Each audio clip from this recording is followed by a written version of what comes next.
Welcome to the assembly video for the SONDORS X and XS electric bikes. To begin with, locate your SONDORS box, place it on a hard surface with the arrows facing up. Open the box and remove the bicycle. Take all of the packing material off of the bike and you should be left with your bike, your front wheel, pedals, seat and seat post, and a box containing the accessory toolkit and display that you'll need for assembly. Inside your accessory box, you will find your toolkit, reflectors, charger, and a branded white box containing your display. To install the front wheel, begin by removing the axle nut and washer from each side of the wheel to make sure nothing binds up while we're putting the wheel in the frame. Then, lift the frame up and insert the front wheel, carefully guiding the disc brake rotor into the caliper as you install the wheel.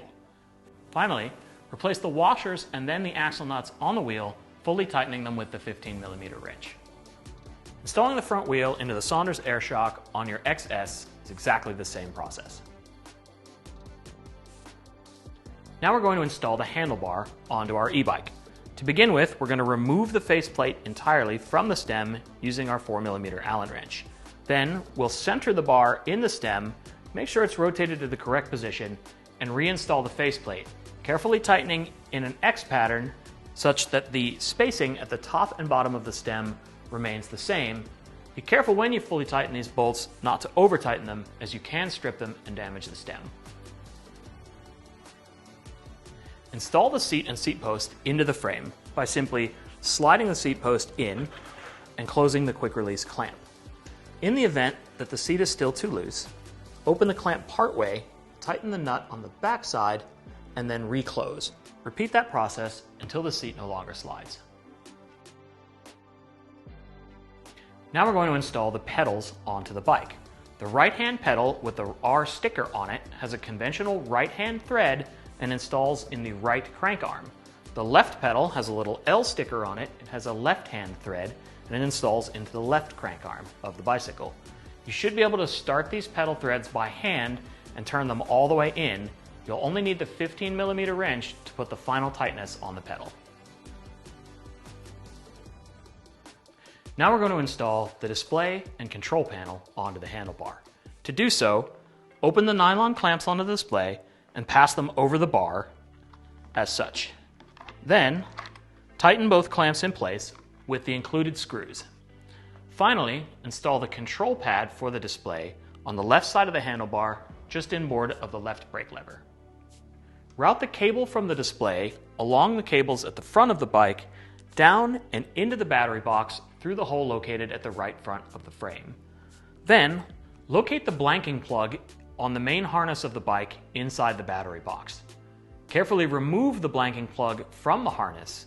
Then, taking care to observe both the arrows on the display connector and the harness connector and the notch inside the connector, line them up and plug them in carefully so as not to bend any pins. Use the included curly type ties here at the front of the bike to keep everything neat and tidy with your cables. For the color display on the XS, first open the clamps on the back of the display and mount it over the stem in the center of the handlebar. Then mount the control pad just inboard of the left brake on the left side of the handlebar.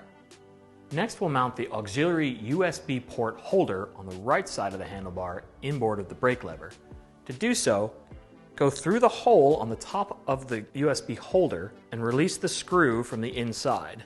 Then, pass the clamp over the handlebar and tighten it into place.